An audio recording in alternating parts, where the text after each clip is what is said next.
मुकाबा छठ महापर्व के महाजश्न के अंदाज बाज सबसे खांटी।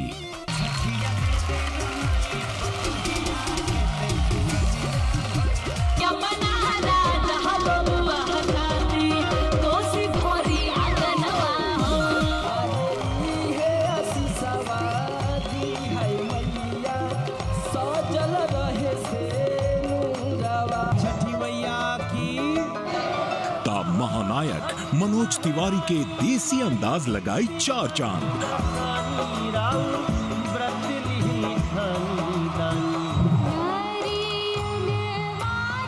सुर कोकिला अनुराधा पौडवाल के सुर से सजी महापर्व की शाम।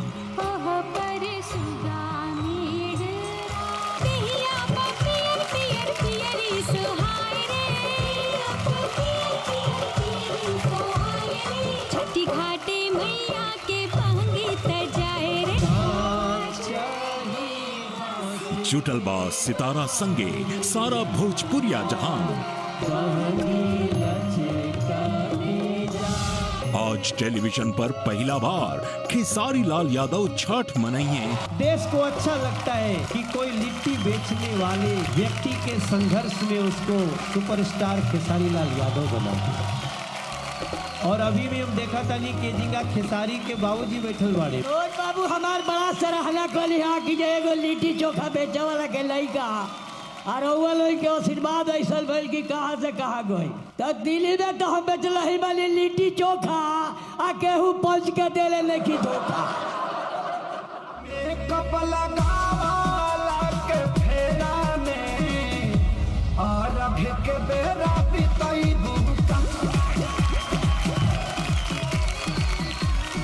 तो आई शुरू कर जाओ 2019 के छठ के सबसे भव्य कार्यक्रम जय छठी माई।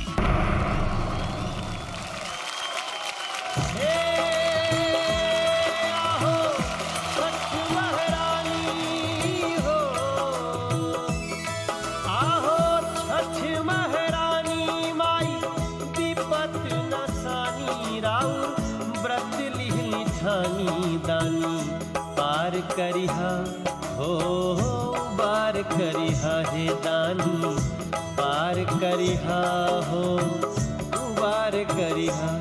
आहो छठ महारानी हो, आहो छठ महारानी माई विपत नसानी राउर व्रत लिहली ठानी माई। बार करिहा ओहो बार करिहा माई, बार करिहा ओ बार करिहा माई, बार करिहा ओ बार करिहा।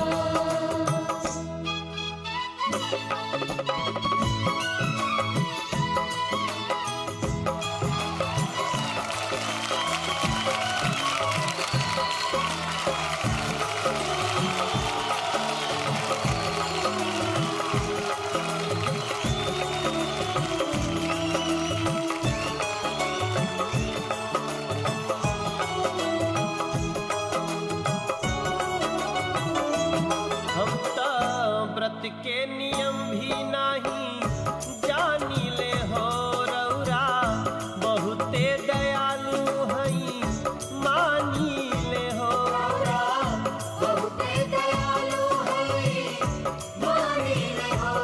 हम तो व्रत के नियम भी नहीं जानी ले हो रौरा, बहुते दयालु हई मानी ले हो।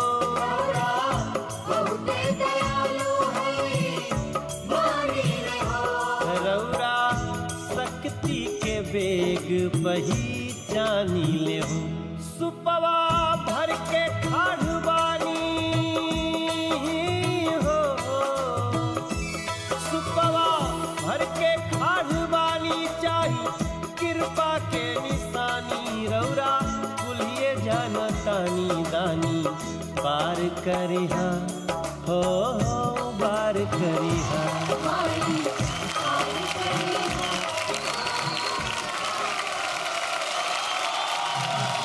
दोनों हाथ उठा के बोलिए सच्चे दरबार की। ये माई हो सेवकन के रेला रौरी दुवरिया आइल बा। माई हो सेवकन के रेला रौरी दुवरिया आइल बा। ये माई हो आँख के अंजोरिया दे दा, टह टह पियरिया दे दा, छठ मैया घाटे सब पुजरिया आइल बा। ये माई हो सेवकन के रेला तोहरे दुवरिया आइल बा। माई हो सेवकन के रेला तोहरे दुवरिया आइल बा। माई हो सेवकन के रेला तोहरे दुवरिया आइल बा। दोनों हाथ उठा के बोली छठ मैया की।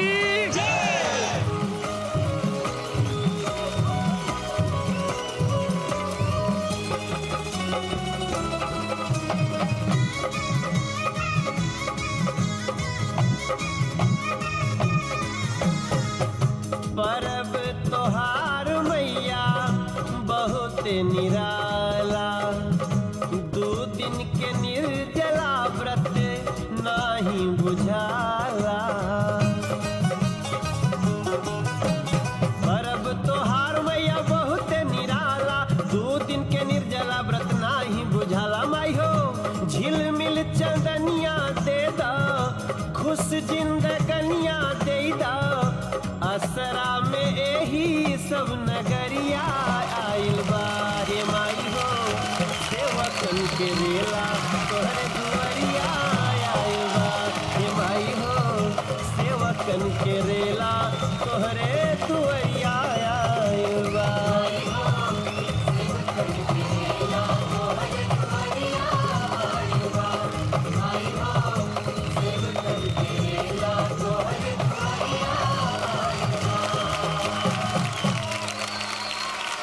प्रेम से बोली छठ मैया की। अरे भैया इतना जोरदार भक्ति में एक के बाद एक मनोज भैया गाना गौनी है। हमन के मंच के पीछे भक्ति से एकदम झूम गई नहीं है। जा सामने जितना जनी बैठल वालों हम चाहब कि मनोज भैया खातिर एगो गड़गड़ात जोरदार ताली बाजे के चाहिए भैया लोग। वाह नमस्कार प्रणाम गोड़ लागत अभी समस्त भोजपुरिया जहान के हम बानी आप सबके यश कुमार। नमस्कार प्रणाम हम बानी स्मृति सिन्हा और हमनी के लेके आ रहल बानी जा भक्ति में एगो पेशकश जौना के नाम बा जय छठी माई। अंधेरा चाहे कितना भी घना होके वो अंधेरा के मिटावे खातिर सूरज के एगो छोटा सा रोशनी ही काफी होला। तो सोची ये पूरा विश्व के पूरा संसार के प्रकाशमय कर रहल बाटे, वो अंधेरा के कैसे टिके दे। हम बात कर रहल बानी असीम शक्ति के स्रोत सूरज भगवान के। उगत डूबत अर्घ देवे के परंपरा के कहल जाला छठ। अब गंगा मैया के घाट होके चाहे गांव के पोखरा तालाब, छठी मैया के भव्य पुजाई के दृश्य मन में आस्था और उम्मीद के सूरज के चमका देवेला। जे अर्घ लेके घाट उतरल ओकर नैया पार, जे ना उतरल वो बस हृदय से याद कर लेलस तो ओहू के नैया पार।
बिग गंगा परिवार के एगो खास जोड़ी के हम बुलावे जा रहल बानी ए मंच पर। काहे से कि जोड़ी बड़ा खूबसूरत सा जोड़ी बा भैया।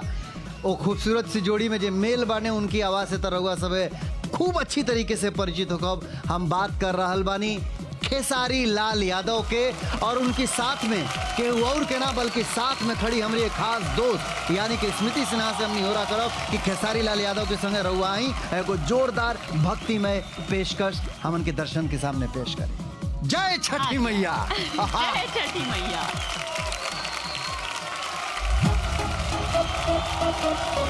का करत तारू? पाउडर लगावत तनी। चल ना मोइलो गांव के कोई घाट है।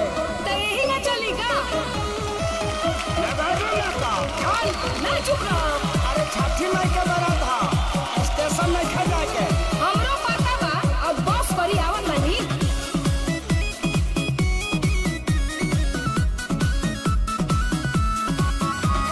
पूजा के सारा सामान दौरा में दनी सोई हाथ। तो देखते बानी।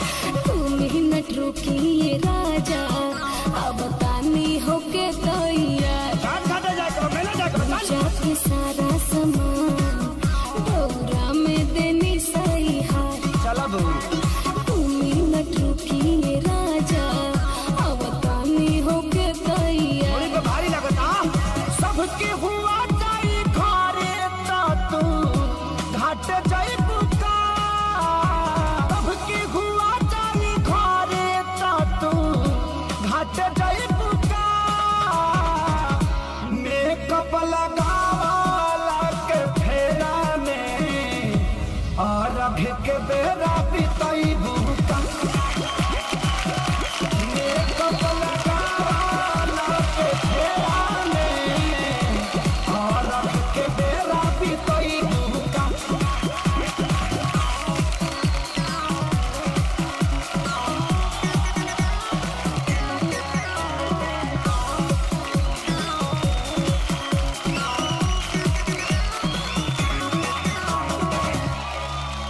फुल नाइट में चेहरा के लाइट भइल बाटे नु जंगला से भी।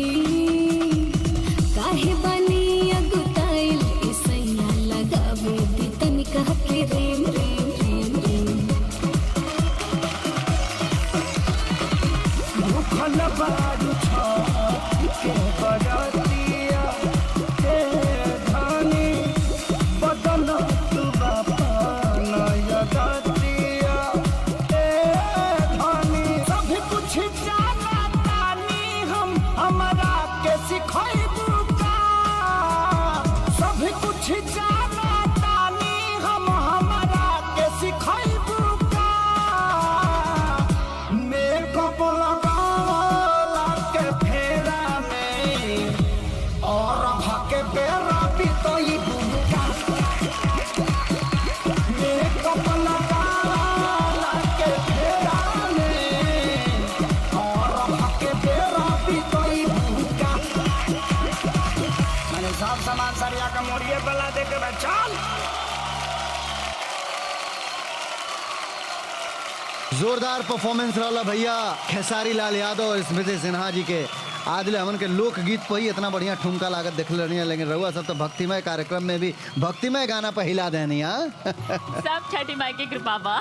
तो चलिए छठी माई की कृपा से हमन के कार्यक्रम के भक्तिमय पेशकश के आगे बढ़ावल जाई। ये बेटियां, ये कन्याएं, ये देवियां छठी मैया से खुला मन से जौन भी मन्नत मांगेली ना, छठी मैया उनका मन्नत पूरा करेली। ये बात में कोनो बनावटी पर नहीं खे, ये बात में हकीकत बा, सच्चाई छुपल बटे। यही से कहल जाला कि आस्था के महापर्व के नाम है छठ पूजा।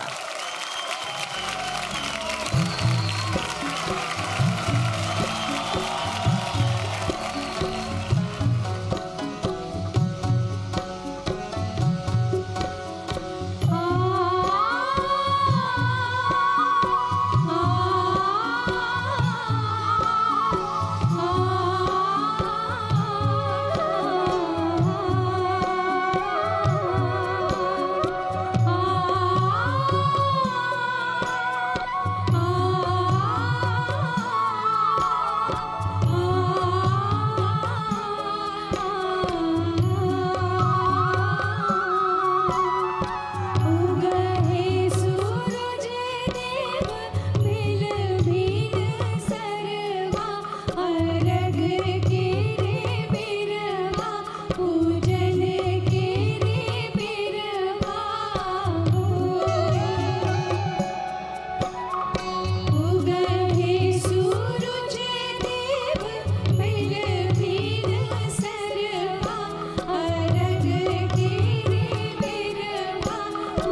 क्या बात, क्या बात।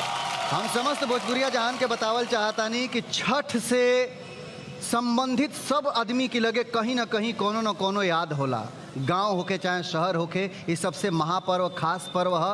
तो हमारी सामने जो 3 पीढ़ी लोग बालो, एमे जो सबसे सीनियर पीढ़ी जी यहाँ के बानी, उनसे जानल जाए कि छठ के ए पर्व के कुछ याद बा उनकी लगे कि ना, और बात कौने मायने में वो खास बा।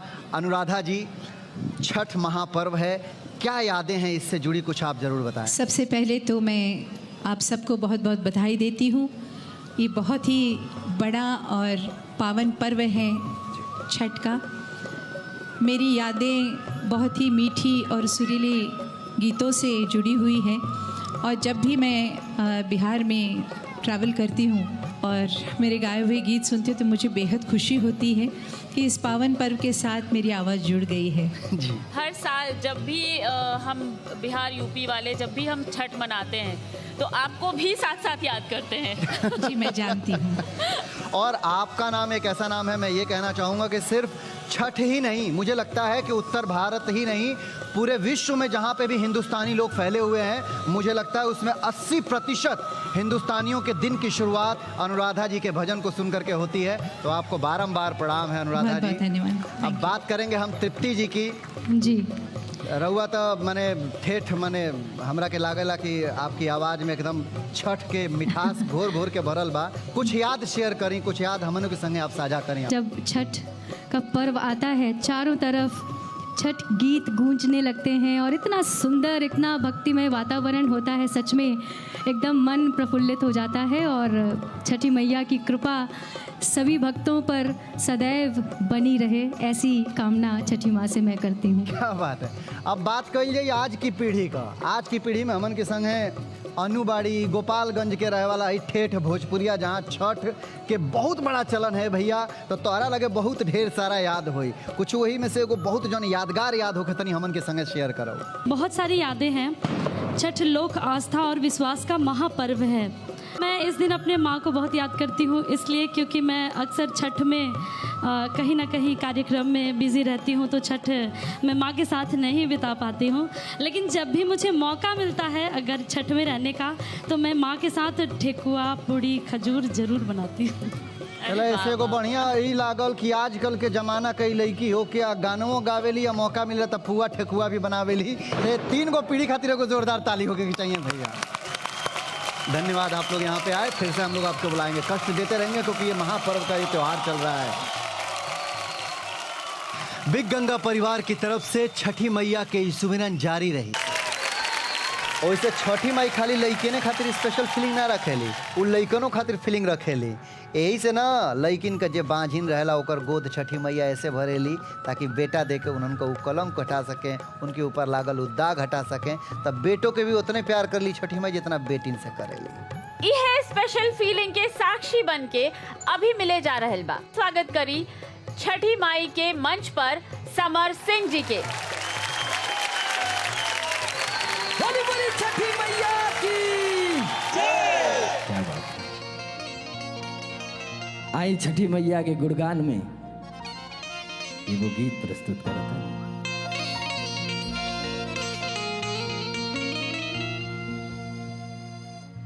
अरे की बनल रहे मोर नई हरवा,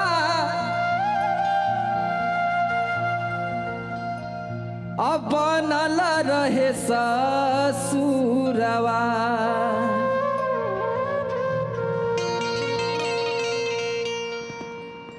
कोनो औरत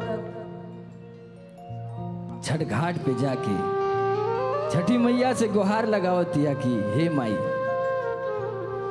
हमरा के कुछ ना चाहिए, लेकिन हमार परिवार, हमार सुहाग, हमार बाल बच्चा सब लोग खुश रहे, मस्त रहे। कौने भाव से आई भैया। और की बनल रहे मोर नई हरवा, अब बनल रहे ससुरवा। अरे की इहे आशीषवा दी है मैया, सजल रहे से नूरवा। अरे इहे आशीषवा दी है मैया, सजल रहे से नूरवा बनल रहे मोर नैहरवा बनल रहे ससुरवा बनल रहे मोर नैहरवा बनल रहे ससुरवा और इहे आशीषवा दी है मैया सजल रहे से नूरवा और इहे आशीषवा दी है मैया सजल रहे से नूरवा।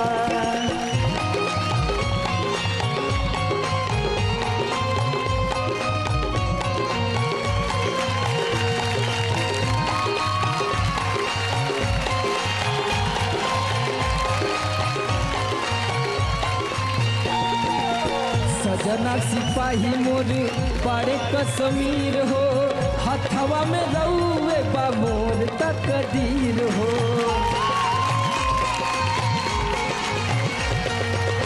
सजना सिपाही मोर बड़े कश्मीर हो हथवा में रउए बा मोर तकदीर हो रउए सहारावा मोर परिवारवा सास ससुर जी देवरवा रउए सहारावा मोर परिवारवा सास ससुर जी देवरवा और इहे आशीषवा दी है मैया सजल रहे से नूरवा अरे इहे आशीषवा दी है मैया सजल रहे से नूरवा।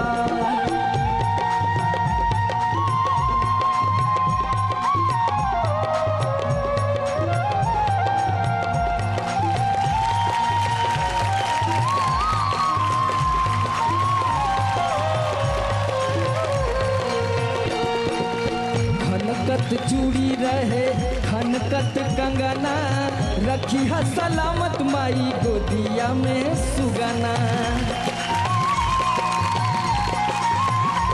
खनकत चूड़ी रहे खनकत कंगना रखी है सलामत माई गोदिया में सुगना माफ समर के करी है कसुरवा इहे बाटे नी हो रवा माफ समर के करी है कसुरवा इहे बाटे नी हो रवा और इहे आशीषवा दी है मैया सजल रहे से नूरवा अरे इहे आशीषवा दी है मैया सजल रहे से नूरवा अरे इहे आशीषवा दी है मैया सजल रहे से नूरवा अरे इहे आशीषवा दी है मैया सजल रहे से नूरवा अरे इहे आशीषवा दी है मैया सजल रहे से नूरवा अरे इहे आशीषवा दी है मैया सजल रहे से नूरवा। बोली बोली छठी मैया की। अब हम मंच पर बुलावे जा रहल बानी बिग गंगा परिवार के प्रतिभावान बेटी के जेकर नाम बा अनु दुबे। जोरदार ताली से स्वागत करी अनु दुबे।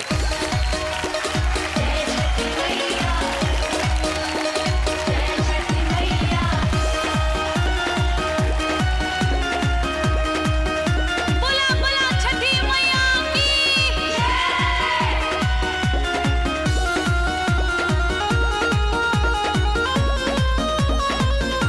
पिया खाती भूखी हम छठ के बरतिया पिया खाती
रही हूँ उनके ऊपर छठी माई की अद्भुत कृपा है।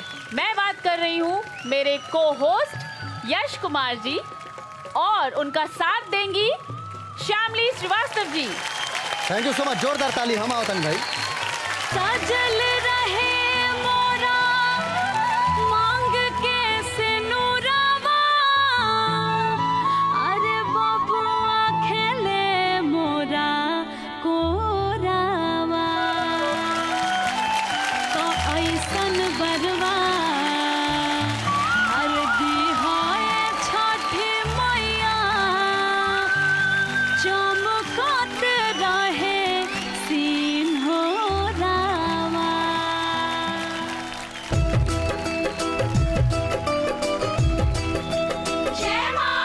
अरे ऐसन बर्बादी हाय छठी मैया, चमकत रहे सीन हो रावा। अरे ऐसन बर्बादी हाय छठी मैया, चमकत रहे सीन हो सजल रहे मोरा मांग के सिनुरवा, बबुआ खेले मोरा कोरावा, तो ऐसन बरवा दिहाए छठी मैया, चमकत रहे सीन हो रावा। ऐसन बरवा दिहाए छठी मैया, चमकत रहे सीन हो रावा।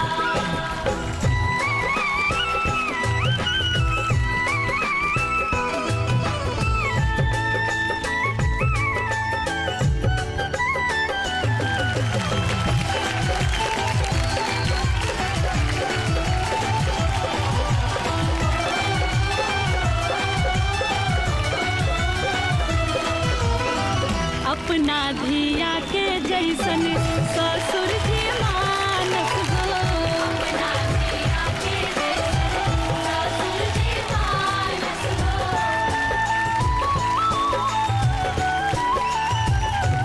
हाँ हाँ, अपना धिया के जैसन ससुर जी मानस हो, घरवा के लक्ष्मी समझ के सासू जी गदानस हो।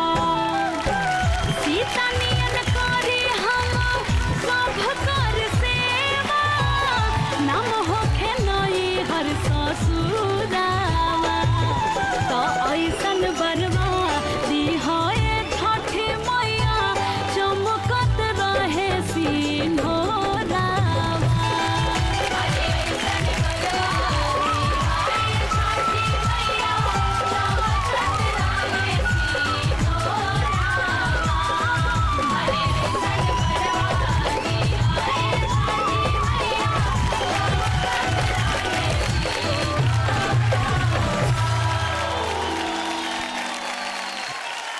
वाह यश जी, क्या परफॉर्मेंस दिया आपने, पूरा मंच हिला दिया। उकार रहला ना कि तोहार परफॉर्मेंस हम पहले देख लेला नहीं हा, तो अच्छा। जोश हमरे अंदर आ गई लला, आ छठी माई के आशीर्वादो रहला, तब मंच पर कूद पड़नी है।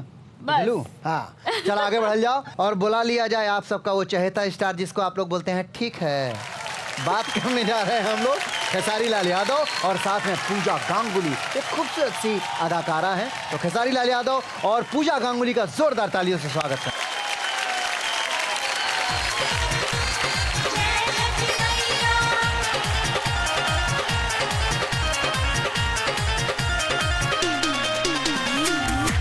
घर परिवार पूरा भरल बात रे, तब से कि तोरा सब करल बात रे।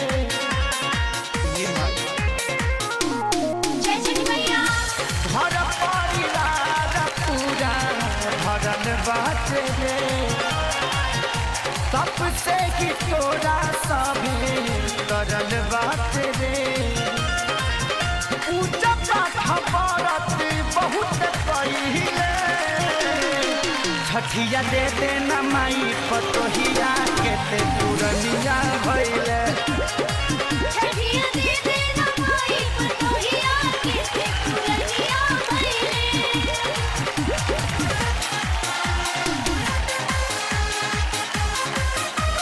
जय जय जय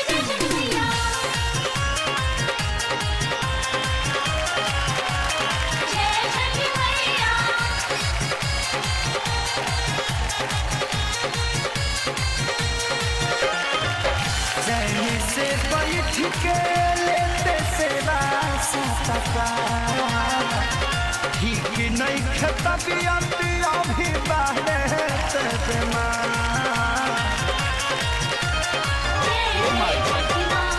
चैनी से बैठ के लेते से टका ठीक नहीं तबियत अभी बाहरे से बीमार काहे खातिए जीत धइले छठिया दे दे न माई पतोहिया के उगलिया भइले छठिया दे दे न माई पतोहिया के उगलिया भइले जय छठी मैया जय छठी मैया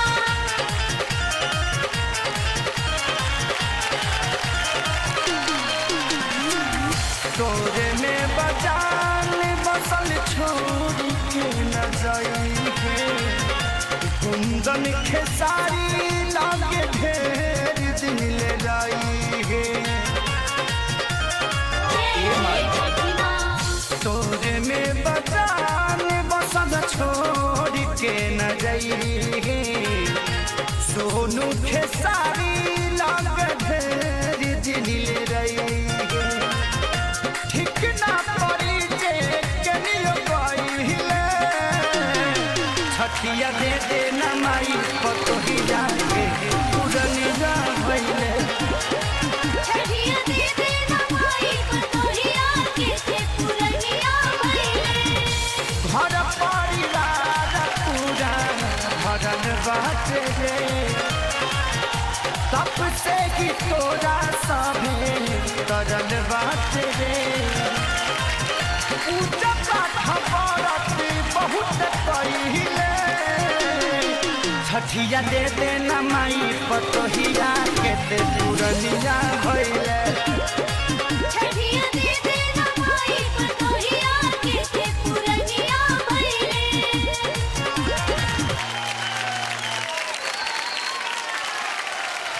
देखा भैया, हमेशा जब बॉलीवुड का भी फिल्म जब बहुत बड़ा सुपरहिट फिल्म बनावे खोला ना तो दूगो बड़का स्टार के एक संगे एगो फिल्म में ला दिया जाला। हम लोग के सोचा था कि सिंगल सिंगल सिंगल सिंगल स्टारन का बहुत सारा पेशकश देख लेनी, बहुत भक्तिमय पेशकश देख लेनी, एक बार मंच पर दूगो बड़का सितारा के उतार दिया जाओ। हमके लगा था कि भक्ति में और चार चांद लग जाए।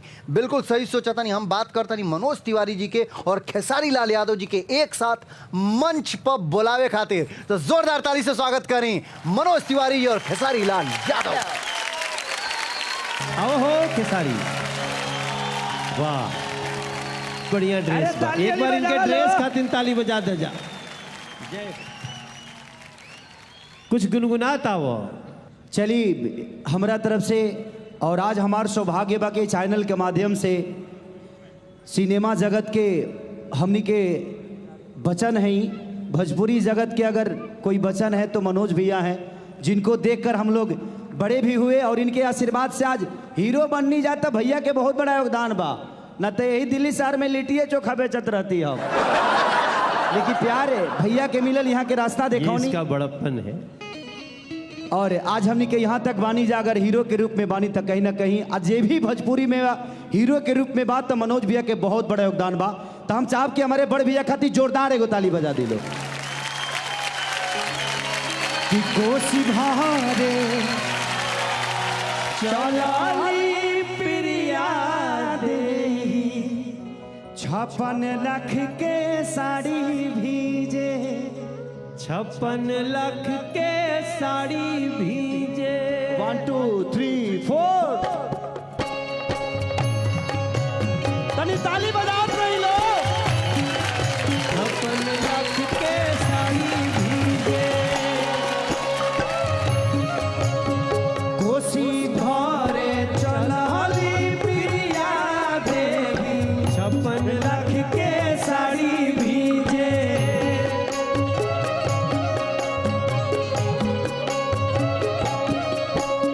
साड़ी हमर भीजता तो भीजे देहू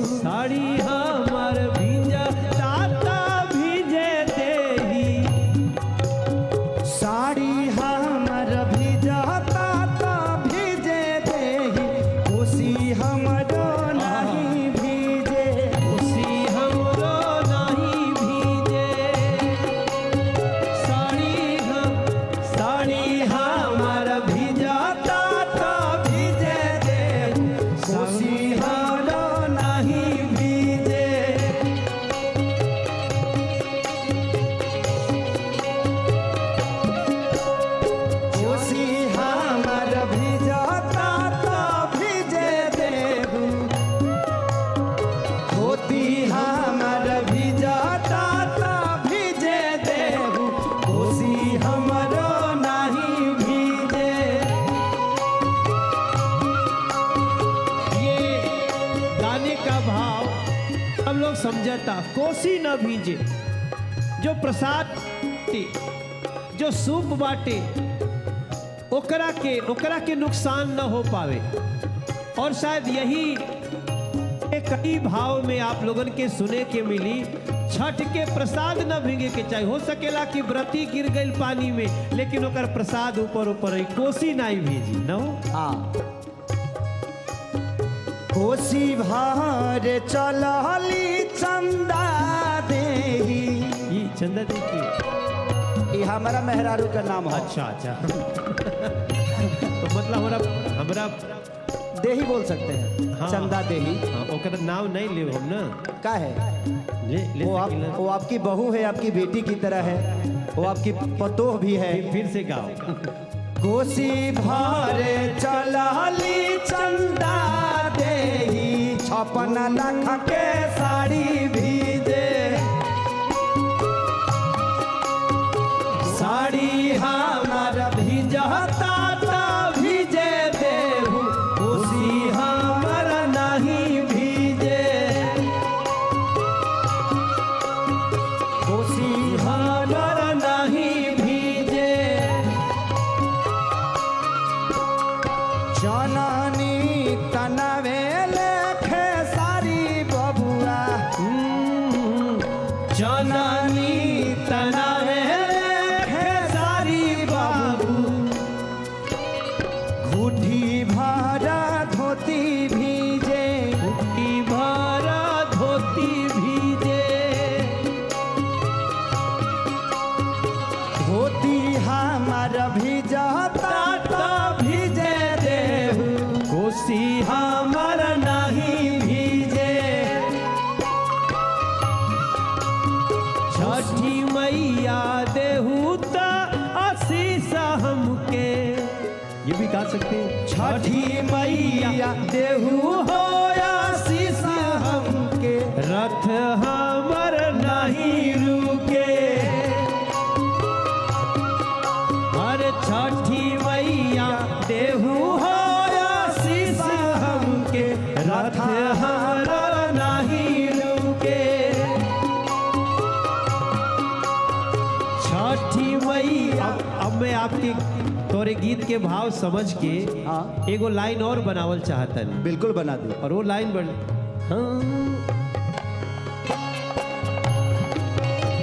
छठी मैया देहु हो आशीष हमके।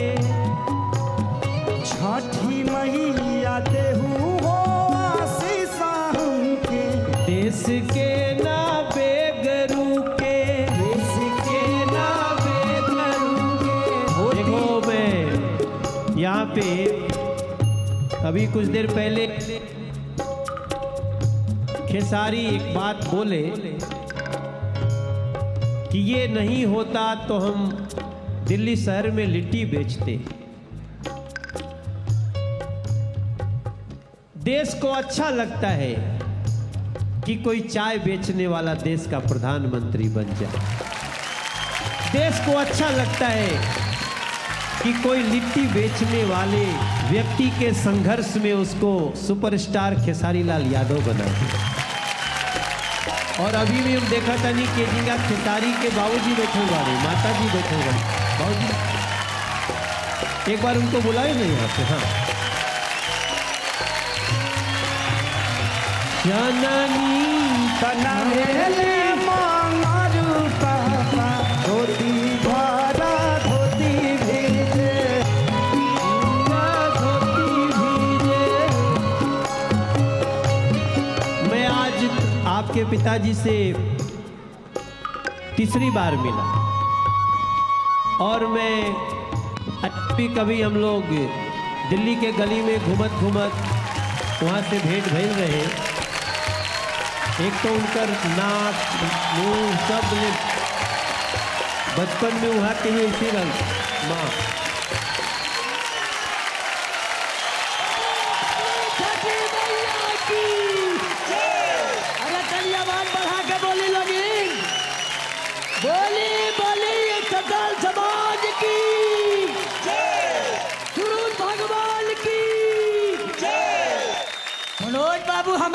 सराहना कली हा कि जे एगो लिट्टी चोखा बेचे वाला के लइका और रउआ लोग के आशीर्वाद ऐसा भइल कि कहाँ से कहाँ गई।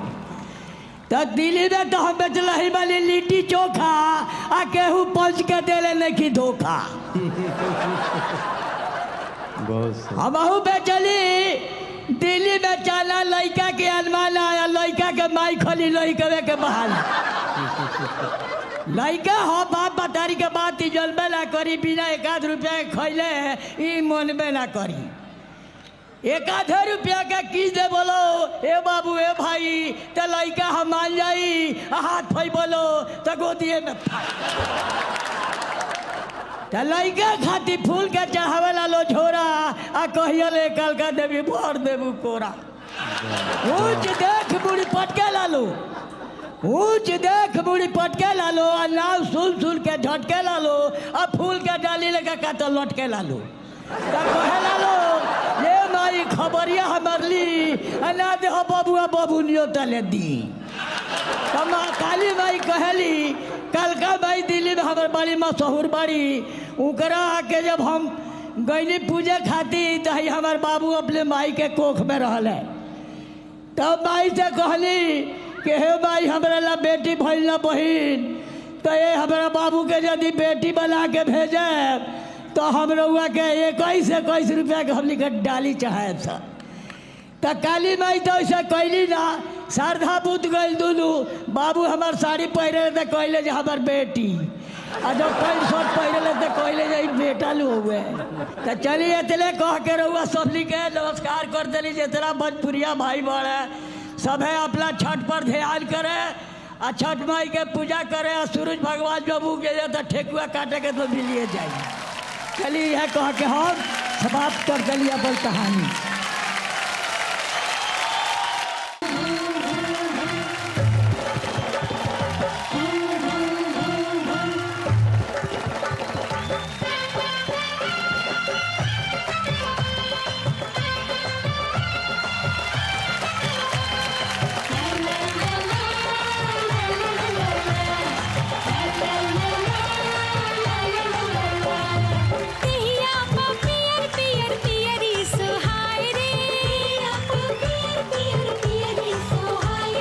छठी घाटे मैया के बहंगी तजाए रे छठी घाटे मैया के बहंगी तजाए ओ देहिया पा पियर पियर पियरी सुहाए रे पियर पियर पियरी सुहाए रे छठी घाटे मैया के बहंगी तजाए रे छठी घाटे मैया के बहंगी तजाए रे।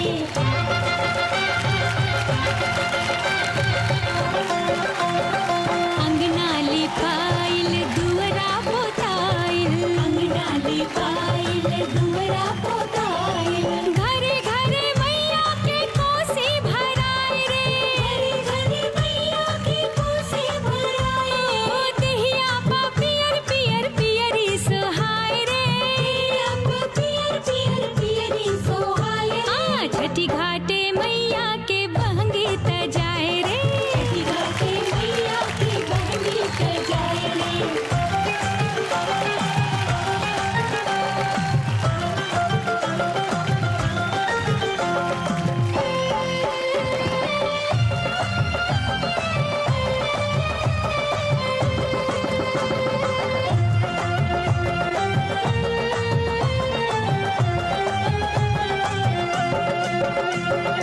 हरी हरी उखिया के लहरे पतैया हरी हरी उखिया के लहरे पतैया घाटे घाटे बर्तन के तननी तनाए रे घाटे घाटे बर्तन के तननी तनाए ओ देहिया पा पियर पियर पियरी सुहाए रे देहिया पा पियर पियर पियरी सुहाए आ छठी घाटे मैया के बहंगी तजाए रे छठी घाटे मैया के बहंगी तजाए रे।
मन लुभावन सुमिरन में 4 चांद लगावे। भोर के कोसी जैसन जगमगावे खातिर फिर से बिग गंगा परिवार के बड़का भैया यानी कि भोजपुरी सिनेमा के लीजेंड स्टार मनोज तिवारी जी आ रहे हैं। जोरदार ताली से स्वागत करें अपना खास मनोज तिवारी जी को। अरे मैया हो अदिति के लालनवा जहनवा पूजे, मैया हो अदिति के लालनवा जहनवा पूजे।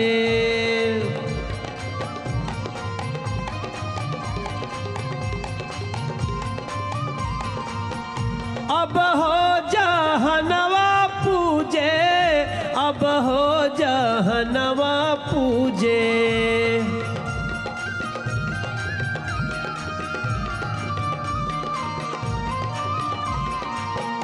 हाँ हो जहनवा पूजे, अब हो जहनवा पूजे। भारत के परब ई महनवा जहनवा पूजे।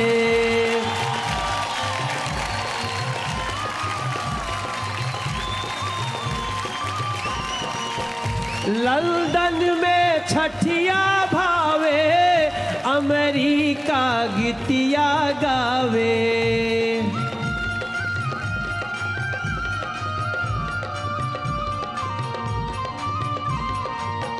लंदन में छठिया भावे, अमेरिका गीतिया गावे।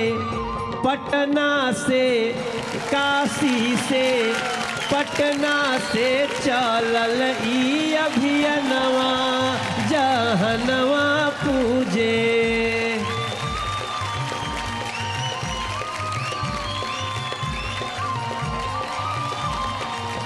आज लंदन में भी छठ हो रहल बा, अमेरिका में भी छठ हो रहल बा।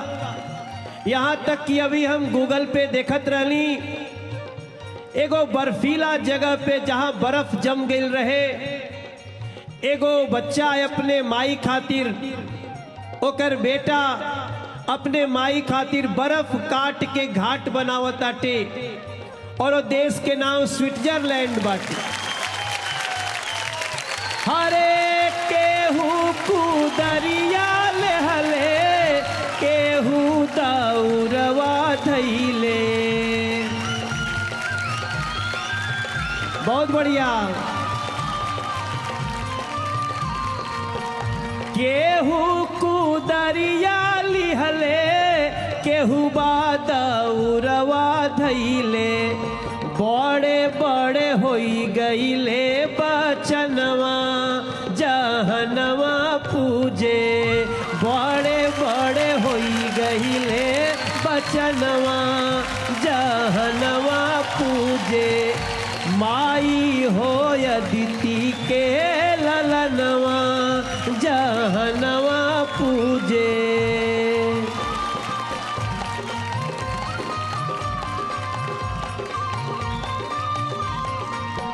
पटना में छठिया देखली, काशी में छठिया कैली।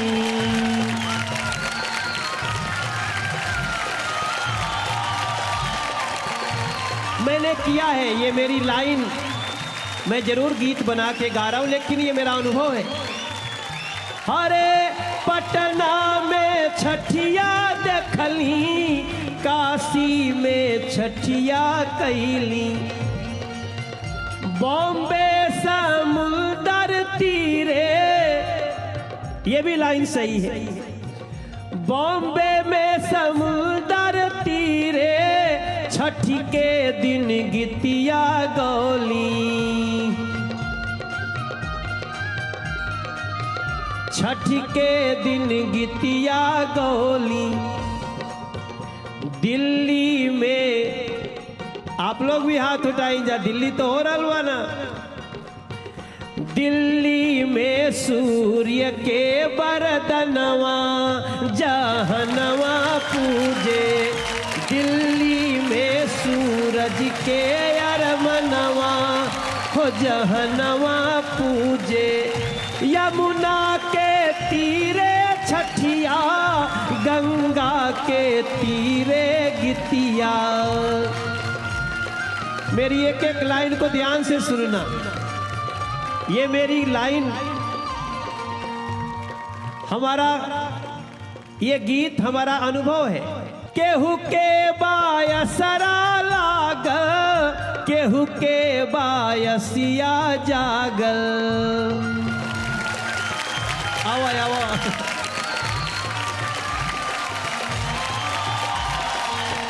माई छठ के घाट पे,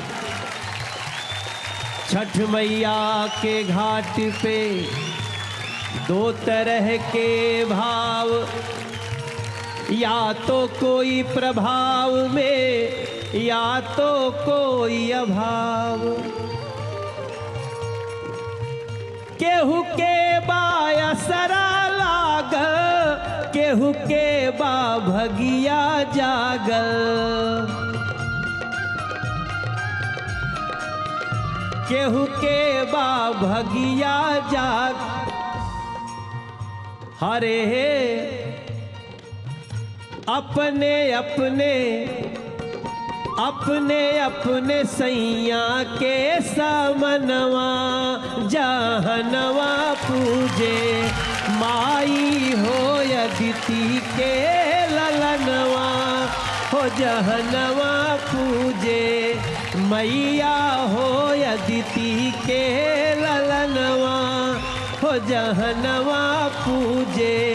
लंदन अमेरिका के अंगनवा हो जहनवा पूजे। पटना काशी दिल्ली के अरमनवा हो जहनवा पूजे। पटना दिल्ली काशी के अरमनवा हो जहनवा पूजे। तब बिग गंगा परिवार से हम फिर वो शख्सियत के बुलावे जा रहल बानी, वो सुर के ओ मल्लिका के बुलावे जा रहल बानी जिनके बारे में कहल जाला कि सरस्वती साक्षात विराजमान बाड़ी। तब बिग गंगा के परिवार से एक बार फिर से स्वागत करी अनुराधा पौडवाल जी का जोरदार ताली से।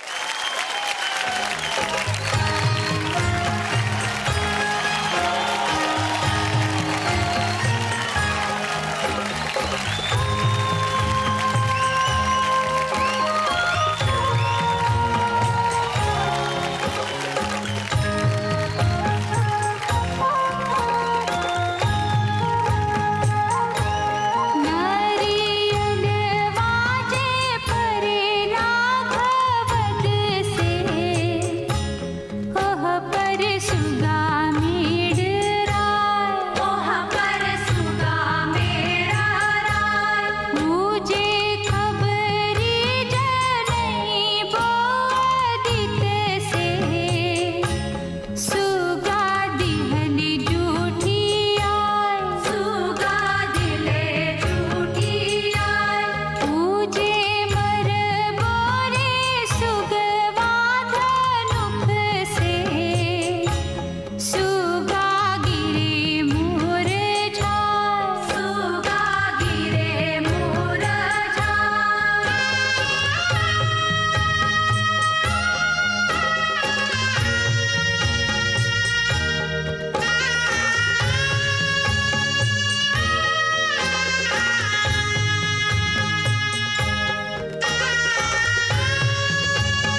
जी अनुराधा जी जब भी गावे ली ना तब जे सामने बैठल बा उहो लोग हमरा के लागत कि स्टेज के पीछे जो लोग बा उहो एकदम मंत्रमुग्ध हो जाला लोग। हमके तो लागेला कि अनुराधा जी की आवाज सुन के साक्षात छठी मैया भी मंत्रमुग्ध हो जात हैं। बिल्कुल, और हम तो एकदम अलग ही जोन में चल जाने। तो स्वागत करिए बिग गंगा परिवार के अगला कलाकार के जोरदार भक्तिमय कार्यक्रम लेके पेशकश लेके आ रहा बाने को जोरदार ताली से स्वागत करी एक कलाकार।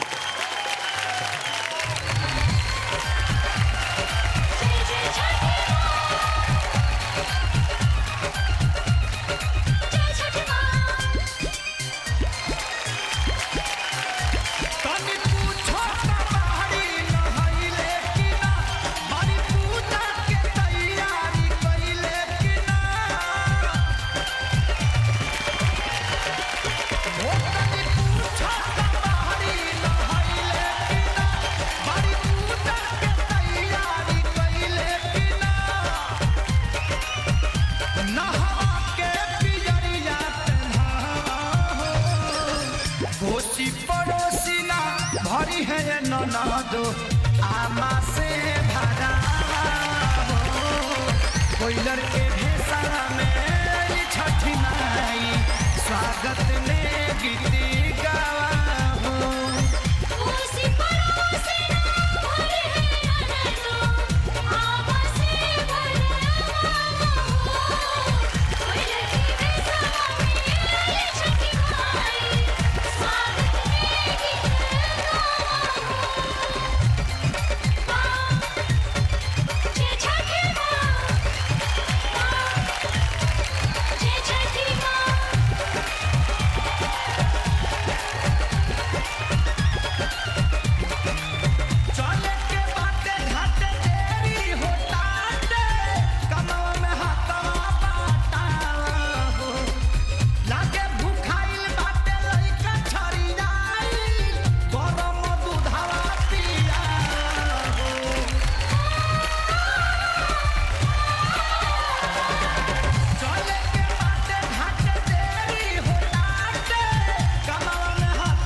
स्वागत में गीत गावा उसी पड़ोसी भरे हैं तो आवा से भरा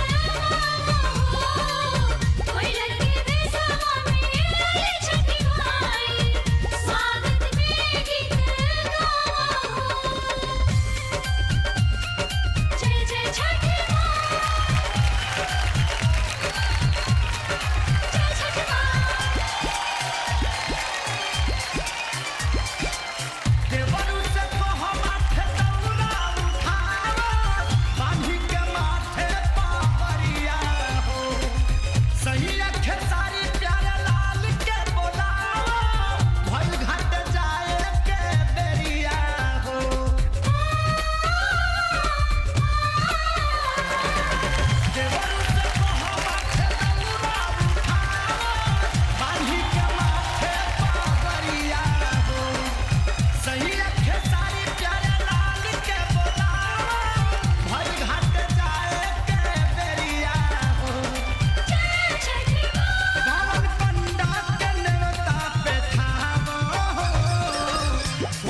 पड़ोसी ना भरी है ननद आमा से भरा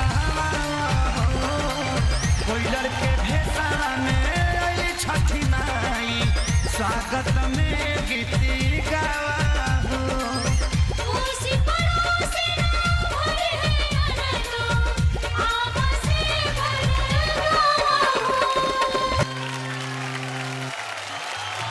बिग गंगा परिवार के अब एगो नया सदस्य के स्टेज पे बुलावा चाहता नहीं। ये बानी जो नॉर्मल बात भी करती हैं तो ऐसा लगता है लोरी गा रही हैं। इनको देखकर मुझे अपनी बड़ी दीदी की याद आती है। तो जोरदार तालियों से स्वागत कीजिए रंजना झा जी का।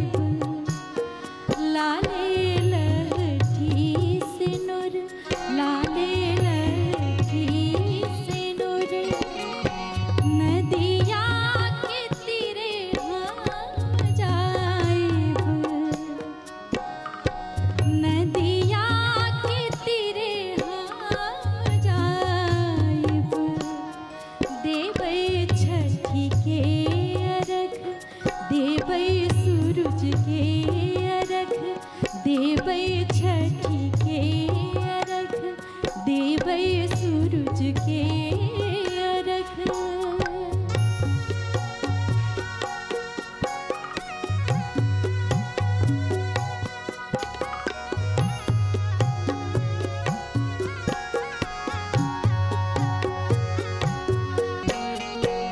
चला है सजन चला किनो बई, चला है सजन चला किनो बई, छठी पूजा के समान। चला है सजन चला किनो बई, छठी पूजा के समान, छठी पूजा के समान। चला चला गंगा में नहाइब, चला चला गंगा में नहाइब, देवै सूरज के अर्घ, देवै छठी के अर्घ। नदिया के तीरे हम जाइब, देवै सूरज के अर्घ, देवै छठी के अर्घ, देवै सूरज के अर्घ।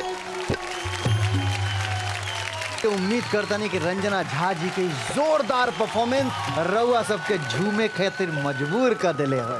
तब बिग गंगा परिवार से हम फिर वो शख्सियत के बुलावे जा रहल बानी, ओ सुर के, ओ मल्लिका के बुलावे जा रहल बानी, जिनके बारे में कहल जाला कि सरस्वती साक्षात विराजमान बाड़ी।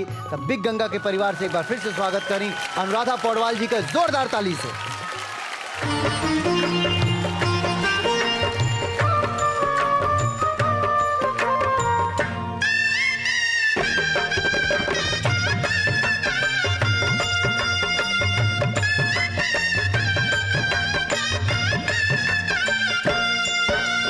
सातरी पुड़वा सूरज देवता से आसमान, देवता से आसमान।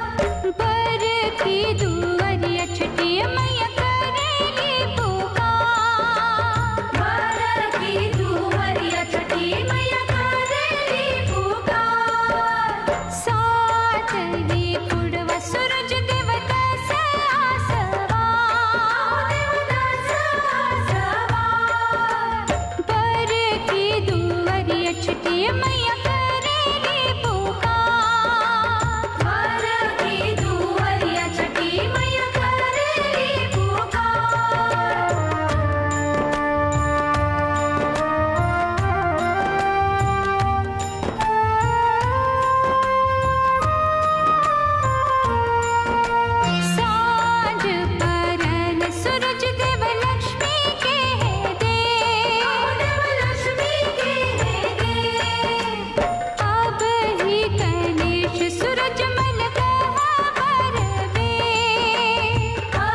स्मृति जी, हम एक बार फिर से वही अदाकारा के वही कलाकार के बुलावे जा रहल बानी जेकरी पहले आके झुमा के गईली अब पूरा भोजपुरिया जहान के। हमार बड़ दीदी, तोहार बड़ दीदी हम बात कर रहल बानी रंजना झा जी के।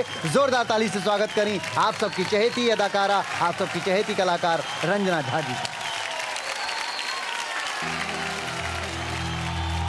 महापर्व छठ के सब गोटे के बहुत बहुत शुभकामना और प्रणाम।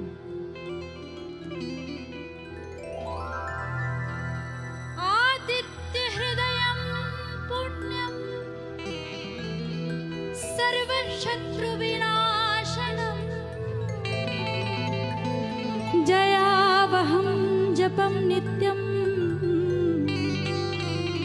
अक्षयं परमं शिवम्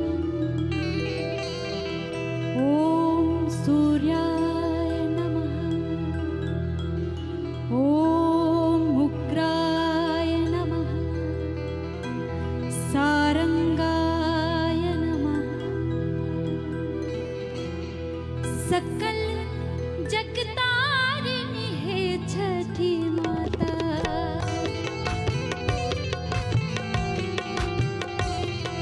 सकल जगतारिणी हे छठी माता, सकल जगतारिणी हे छठी माता, सकल जगतारिणी हे छठी माता, सकल जगतारिणी हे छठी माता।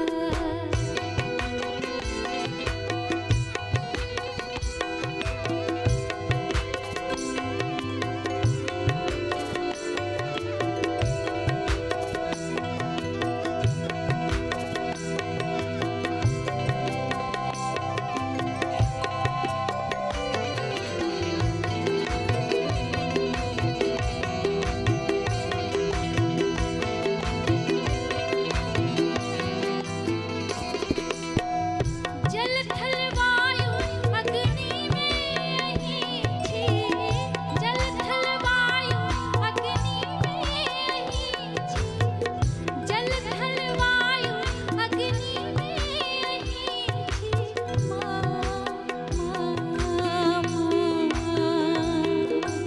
जल थल वायु अग्नि में अहीं छी, अहीं गगन के आधार माँ, अहीं गगन के आधार, आधार छठी माता, अहीं गगन के आधार, आधार छठी माता, अहीं गगन के आधार, सकल जगतारिणी हे छठी माता, सकल जगतारिणी हे छठी माता।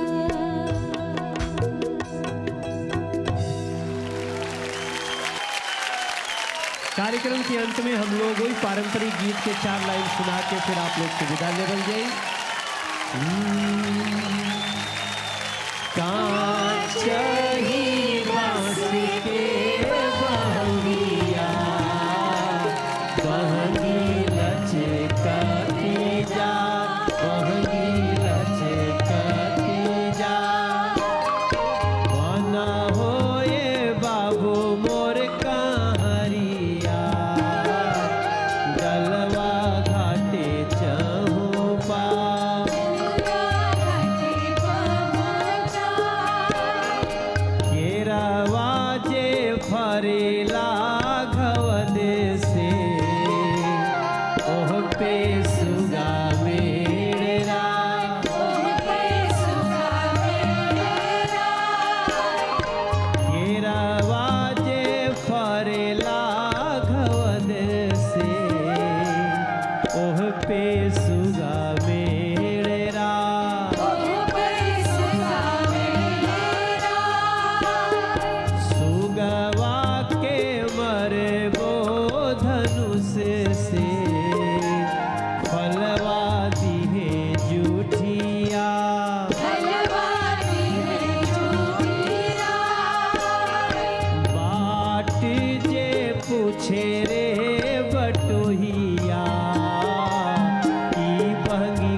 छठी मैया के जा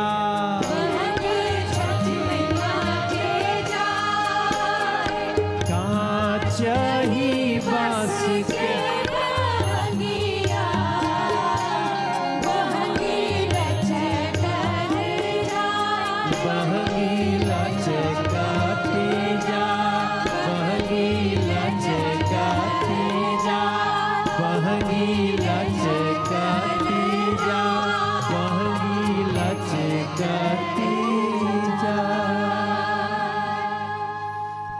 प्रेम से बोलिए छठी मैया की जय।